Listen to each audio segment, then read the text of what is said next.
সম্রাট জাহাঙ্গীরের দরবারে এক হিন্দু ভদ্র মহিলা আসে, বলে, হুজুর হুজুর, প্রত্যেক দিন রাত্রে একদল বখাটে আমার বেটার বউকে দর্শন করার জন্য আমার বাড়ির কাছে এসে ডিস্টার্ব করে। তো এইভাবে 3 বার বলে যে হুজুর হুজুর, আমার বেটার বউকে দর্শন করার জন্য কিছু বখাটে আমার বাড়িতে এসে ডিস্টার্ব করে বা দর্শন করতে চায়। তো এইভাবে 3 বার বলছে। বলার পরে সম্রাট জাহাঙ্গীর উত্তর দেয় নাই।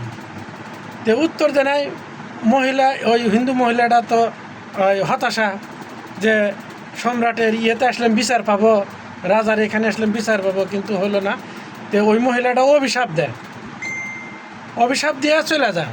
তখন সম্রাট জাহাঙ্গীর পিছনে পিছনে মহিলার পিছনে পিছনে যায়, যা দেখে যে ঘটনা সত্য, যে কিছু বখাটে তার ঘরে ঢোকে তার বেটার বউকে দর্শন করার জন্য।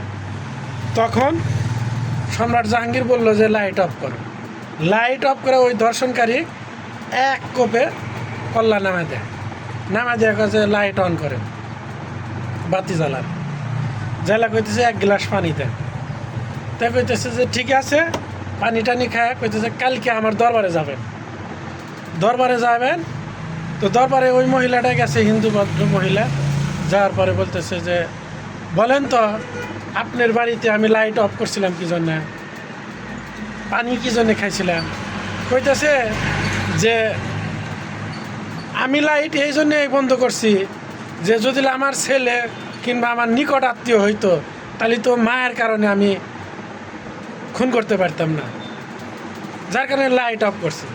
এবং ওইটা যে আমার আপন লোক না, অন্য লোক, স্বস্তি পাইছি, বিচার করতে পারছি, যার কারণে আপনার বাড়িতে যে 1 গ্লাস পানি খেয়ে তৃষ্ণা নিবারণ করছি।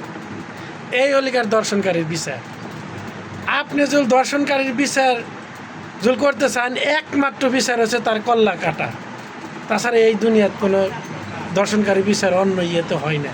এটা বাংলাদেশ, এই রীতিনীতি অনুযায়ী একদম ফাঁসি কিংবা কি হতো এখন কল্লা, মৃত্যুদণ্ড, শিরশ্ছেদ।